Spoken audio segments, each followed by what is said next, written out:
Thank you for joining this conversation, this webinar about how to let go of a narcissist. So, if part of you still feels emotionally attached to someone who hurt you, even though you know they were toxic, you're in the right place. What you're feeling is not weakness, it's not stupidity, it's not that you secretly like abuse, it's your nervous system.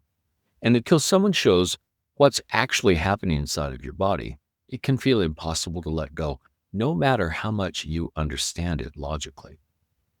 If you've ever said things like, why do I still miss them after everything they did? Or why does it feel like an addiction? Or why do I feel guilty for wanting to move on? Or why do I keep hoping that they'll change? There is a biological reason for every one of those questions. And once you see it, the shame starts to loosen. So let me say this clearly. If you're still emotionally bonded to a narcissist or abusive partner, that does not mean you're broken. It means your nervous system learned how to survive through attachment. And survival bonds or trauma bonds feel like love until they start destroying your peace. So in the next few minutes, I'm going to show you how trauma bonds feel exactly like addiction and why talking, processing, and understanding often doesn't work, and how to begin releasing the attachment at the body level safely without reliving the trauma. So there's no therapy jargon, no endless storytelling. This is a real nervous system reset. You don't need closure from them. What you need is regulation inside of you, and you can begin that today. My name is Marv, and I've guided hundreds of people through trauma bond release using a mind-body method that works directly with your nervous system, not just telling the story. And before this webinar ends, you'll understand why your bond was formed, why it's been so hard to break, and what finally starts to dissolve it. Let's begin with the truth no one ever told you about trauma bonds. A trauma bond is not an emotional problem. It's a biological loop. Here's what happens. Your brain gets caught in a cycle of uncertainty, stress, relief, hope, and then stress again. That loop floods your body with cortisol, adrenaline, and dopamine. These are the stress hormones. That chemical cocktail literally trains your nervous system to attach to the person who caused the pain. So when you miss them, when you crave them, when you replay memories, that's not weakness, that's withdrawal. You're not failing at letting go. Your body is doing exactly what it was trained to do. This is why therapy sometimes helps to understand, talking about it. Coaching may help you decide, you get some clarity, but the bond still doesn't release. And that's because you can't talk a nervous system out of this survival attachment. The bond didn't form through words. It formed through shock, then hope, then fear, relief, and attachment panic. So it has to also be released through the body, not through just telling the story over and over again. If insight alone worked, you wouldn't still be here watching this. So before I teach you anything else, let's do something quick. Look around you in the room where you are and find one neutral object. Don't analyze it, just notice it. And now take one slow breath in and a longer breath out. That's it. You just told your nervous system, I'm safe enough to stay. That gives us the ability to move forward. Many of the people who end up in trauma bonds are highly sensitive, deeply loyal, emotionally perceptive, big-hearted, and full of compassion and empathy. Those are not weaknesses. Those are untrained superpowers in unsafe relationships. Once your nervous system no longer confuses danger with connection or attachment, those same traits become the foundation of good, safe boundaries, of being able to discern danger when it really exists, of having a sense of calm, and being able to trust yourself. Now let me show you exactly how bonds lock in and how we begin unlocking them safely. What most people don't understand is that a trauma bond doesn't form because of love. It forms because of contrast.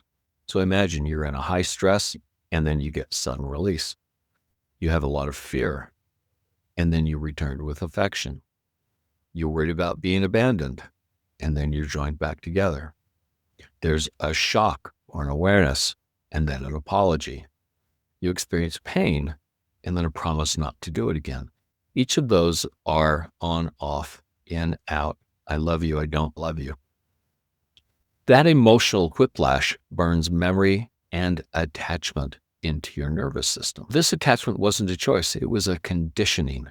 This is also why blocking them, going no contact, deleting their messages, changing your phone numbers sometimes help, and sometimes actually makes the craving worse because you're just repeating that cycle. Because the bond lives inside the nervous system and not in the phone, once you remove the person, you still haven't removed or discharged the stored activation. So your body stays in withdrawal. This is what a withdrawal feels like: panic, obsession, loneliness, regret, thinking maybe I overreacted or maybe it wasn't that bad. And that's not truth resurfacing. That is the chemistry of those hormones talking. The reason my work looks different than talk therapy is because we don't start with the story. We don't go through all of your past and all of your history. We start with what's going on right now. 3 questions. What's the problem you're experiencing right now? Might be a fear.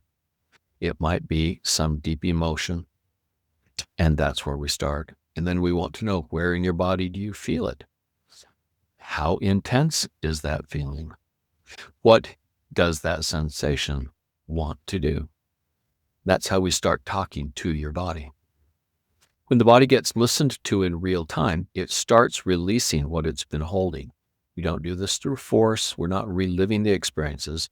We do this through completing and regulating the traumatic experience. This is what dissolves the bond. This isn't a matter of how much time or how much willpower you've got, and it's not about the insight, how much you understand about it. The bond ends when the nervous system no longer needs it as a protection. So I'm going to do a demonstration with you right now. As we do this, I want you to know that our goal is indifference. The superpower to manage a toxic personality or a highly controlling person is indifference. That takes back your control from them. And when they can't get from you what they're trying to get because you're indifferent to all the things they do, that's when things start to change. So I want you to visualize a recent experience. We'll use anxiety as our topic right now because most everybody has an anxiety experience. Think of a recent experience where you had anxiety with your partner. And I don't want this to be a long narrative, just something that you can describe in one sentence. For example, we were at a restaurant. He was unhappy with the wait staff. I made an excuse for them, and so he yelled at me. That would be an anxiety-producing experience, perhaps. Then once you've figured out that experience you had, notice where you feel it in your body. You might feel it in your chest or your heart, in your throat, in your gut, in your back, behind your head, someplace. But notice where the intensity is. And then evaluate on a scale of 0 to 10, how intense is that feeling? So let's imagine that it was an 8. And the reason we're doing that is so that when we're finished with this demonstration, you can notice whether or not it went up or down or stayed the same. All right. I'm going to have you tap on certain points of your body and repeat after me things that will prime your brain to remember the emotion trigger that started the flooding of the emotion. So here are the places we'll tap. We'll tap on the side of the hand. We call that the karate chop point. Between the eyebrows, on the side of the eye where the bone turns, underneath your eye where the bone turns, underneath your nose, on your chin, under your collarbones, you'll find a tender or a soft spot there. Under your armpit, down maybe 4 fingers, and on the top of your head where you once had a soft spot as a baby. So we'll start out here tapping on the side of your hand. Repeat after me. And the reason I ask you to repeat this out loud is because your brain and your heart don't talk to each other very well. Because your brain's already told you, I've got to get out of this, but your heart keeps saying, maybe there's a chance. So we say this out loud to synchronize both of those. So begin tapping, repeat after me. Even though part of me still feels anxious about that experience, right here and right now, I'm safe.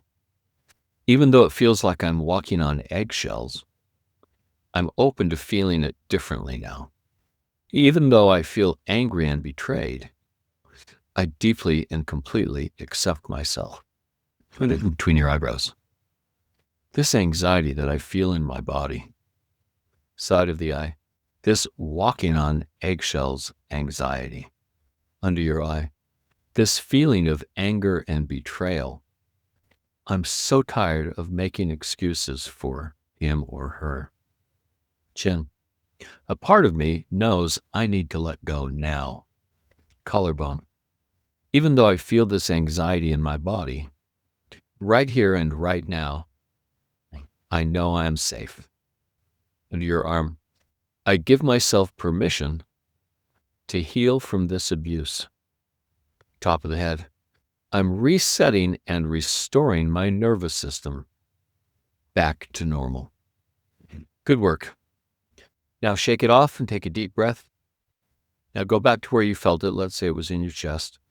Notice the difference from when you first graded it. Let's say we started at an 8. Where is it now? You just notice, especially, did it go down? Now, as you're doing that, I want you to be aware that sometimes there are things standing in the way. Here are some of the beliefs and fears that we've heard frequently. For example, if I leave, I may be alone forever. Here's another. Maybe this was the best I'll ever get. Another. What if I never feel that alive again? And what if I walk away and they suddenly become everything I ever wanted, but for somebody else? And last, maybe this really is my fault.